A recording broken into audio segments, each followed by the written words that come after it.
Ma'am, ma'am nuwaibiri, ma'am ay ngasi su ma'am da ano blog ma ay ma'am da kudol tam jage. Ay ngasi siyam duri ba blog siko. Ma'am na content da su ubiramani content gi maming she.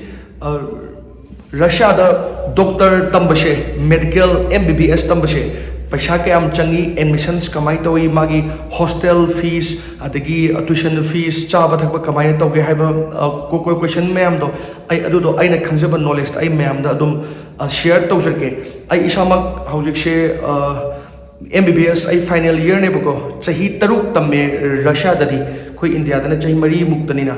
shishi dana chahi taruk tamme ado ai she 6 year final year ne hadaki June July da ai degree phangdoine akoina last year aduga first year dagi tambase koi semester tara nithoina saibako chahi amada semester ani ani ne first sem dena 12 semester fo adu shumase aina fazna mayam da bab tanaba ai haisarake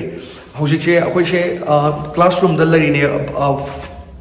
forensic medicine की class तौबा अइना सिदगी blog से मथिक मथिक सेंबा हौरगे कोन को सादगी एकदम तौजरबने एकदम लोय fog यंगबियो आई छात्र से आई इसामक्सु student छात्र पुशलेबको पुशन बजे आई गिदी ऑफिस लेते ऑफिस कुमदी हांगजते आई वना दिको अदुदा आई वीडियो यंगबिबसिंग आई वीडियो थेंगनबसिंगना मोगी स्टूडेंट सिंगी पेरेंट्स सिंगनको छात्र सिंगना छात्र की ममा पापा सिंगना एउंदा पाव फाबिरकांदा आई Instagram, YouTube, Facebook तकी मोइना message का थारा कांदा तो मैंने पाव फाउंडर कांदा मोइना मोगी मसासिंग आई वंदा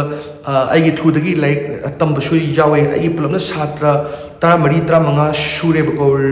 रशिया दा आइना पुशन जरपा हंतकी चही जो छात्र तरुक पुशले ममांगी चही दसु छात्र मंगा तरुक पुशले बको अदो आई पैसा क्या चंगी खोले हाइबदो आई फजना हाइजर के मेक चुमना आइना खंजब नॉलेज ओइना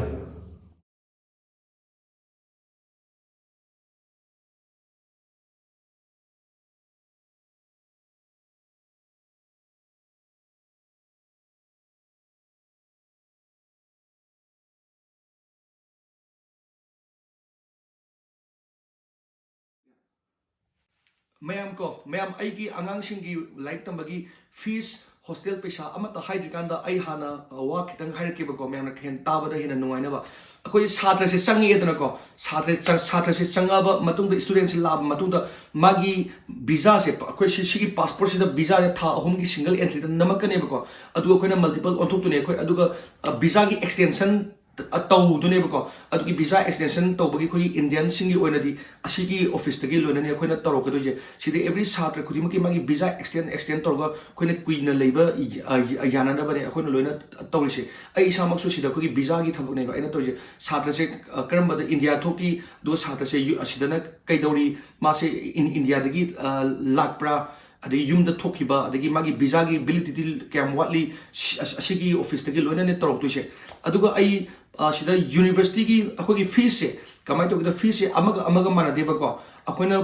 तौरिबा आइना ngamba यूनिवर्सिटी अहुमनेबको खोई फर्स्ट मोल्डोविया स्टेट यूनिवर्सिटी अदुदुगा सेकेंड दा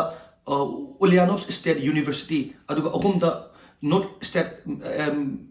मेडिकल एकेडमी यूनिवर्सिटी अहुम से फीस ममन मानते अदो खर याम्बा हाई तारगदी मोल्डोविया स्टेट यूनिवर्सिटी नेबको मोगी फीस स्ट्रक्चर से मोस्टली कमन वेना हायरबदा अइना छात्र पुसलिजे अयामना मोल्डोविया स्टेट यूनिवर्सिटी नेबा मोल्डोविया स्टेट यूनिवर्सिटी खोगी वर्ल्ड की रैंकिंग की ओइना रैंक दको 1000 की रैंक द यावे 800 समथिंग असुमाना यामना मैम जो गूगल द चेक तो मतम दसु फंगनेबको अदो मोइदा लाइक तमजे फीस से चाही अमगी हॉस्टल फी ने अदुगा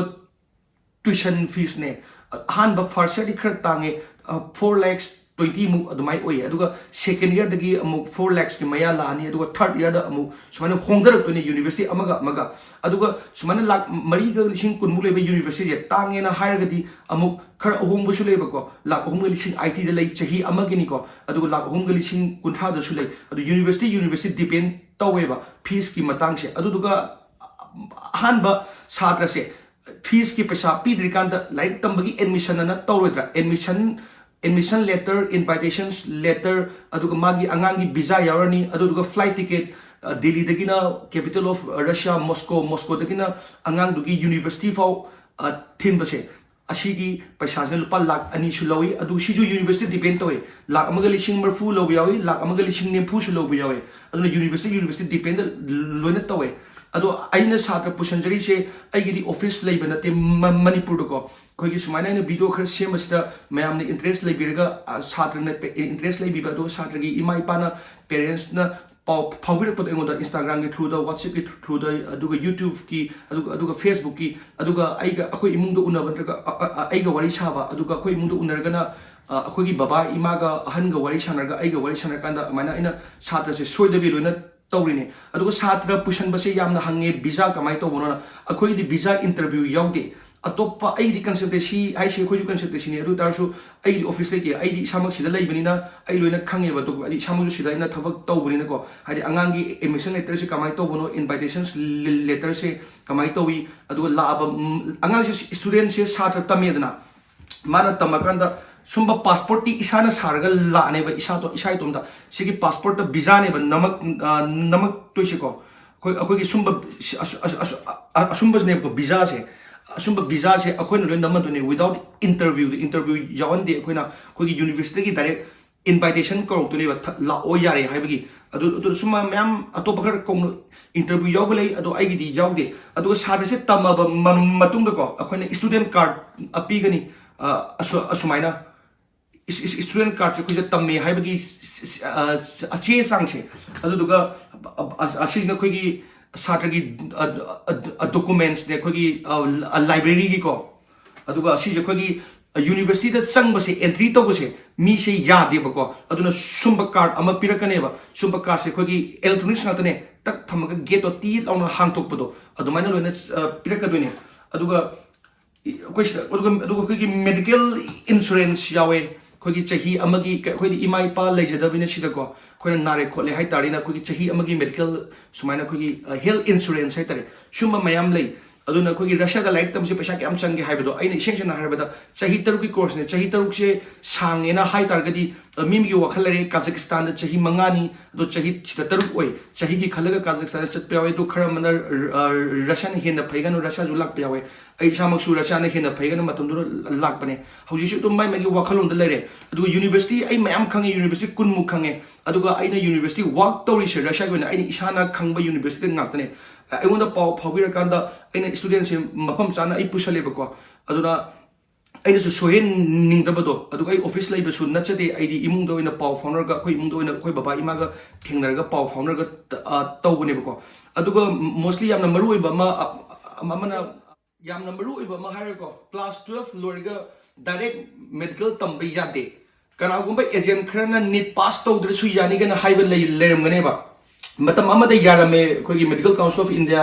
एमसीआई दुग एनएमसी ने यारमे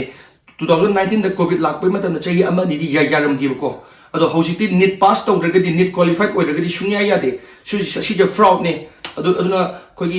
इसेंशन हायकाना कंसल्टेंसी सुमाइना छात्र पुसनबै थबकसे मतेंग यामना पांगे अफवा कंसल्टेंसी लै अदुना छात्रना तममतम दा पेरेंट्स ना तममतम यामुन्ना सेक्शन होगदबने हादि कनागुंबा खरसु एडमिशन तौगेगना पुसलकाना एडमिशन तौदुबा यावे अदु कनागुंबा खरा मने रशिया दा डॉक्टर तमने लाकांदा चाही अमा लैंग्वेज तंबा यावे अदु कनागुंबा खरना इंग्लिश मीडियम नि हारकाना को इंग्लिश चाही अहुम दुगा चाही अहुम अमना रशियन ताकपा यावे अदो आइना पुसलिबा यूनिवर्सिटी इंग्लिश मेदनी मरमदी आइगोंदा अवाबा मैम थेंगनगिबा यावेबको आइगोंदसु अदुदुना आइना सुमाइना मयांगी छात्रगी मतेंग पांगबसु यूट्यूब हौरकपदगी मैमना पाव फावरकना आइना मतेंग पांगजबनेबको अदुना कोई पेरेंट्स सिंगना लाइक तमिंगबा फाव लेटर जो छात्रसिंग आइगोंदा पाव फावबिरो एस ब्रदर एस डॉक्टर ओइनको आइ मैमगी मतेंग अदुम पांगे सुमाइना छात्र पुशन बाइसे सेंशन हाइरकादी पैसागी ओइतदी पैसादी फंगिनेबा आइसुको थबक तो बाइसिदी खगदि लोइ लौनेदना अदु तरसु लौनबा याबा डेट हाइबम लैबा इंटरनेशनली फॉरेन द तमिनी पैसादी मैम चंग मनी का हारगा मैम लौबसु लैबा अदुमबदो मिसगाइड तौबिबदो अदुदी केसु नुवाइते मरमदी अखोइसु सिदा चाही याम वाना तमखिबा मैम यावेबको अदुदुना आइना सिगी थबकसिजु यूट्यूब तौरपनिना आइसु तुम तौगे कोगना आइसु तौरखिबने अदुगा अना सी थबक तौरिजिसु मयामना तौहनबिबने अमरोम दाइदि छात्रसिंगना पाव फावरगना इमा इपा पेरेंट्स लापीरगन आई इमुंग फोन का वरी सानर कांदा आई इमुंग अखोय बाबागा इमागा वरी का सानर कांदा मोइन आई थाजगिबदगी पैसा लाख लाखी लाइक निनको लाइक पैसा याम तिंग पोनीना मुगी ममा पाना पैसा का पीर कांदा आइना फजना पुशन जबने मतिक साना फ्लाइट टिकट कपीदना मागी एडमिशन तौबीदना कार्ड पीदना मतिक साना लोइना तवेबको अदुदना मयामना आई बिलोस लेफो यंगी थाचरी अदुगा मेडिकल रशिया डॉक्टर तंबा हाइसे आइना हाइ पोतो यूनिवर्सिटी दा डिपेंड तोई फीस तांगबो होंबसे अदु अहान बसंबगी पैसा दो लाम लिसिंग ने फुलो यावी अदुगा मोगी फ्लाइट टिकट एडमिशन लेटर अदु इनविटेशन लेटर वीजा अदगी मरकत चाबा थकपा म्यामगी को अखोना लोइना तौदने अदुगा लाम लिसिंग हुंपु यावी लाख अनि यावी अनि की अबत लो यादु यूनिवर्सिटी डिपेंड तोय म्याम सिगी ब्लॉग से आई मतेक साइड लोशन जगे म्याम यंगबिबगी थागत चरी दसुदाने म्याम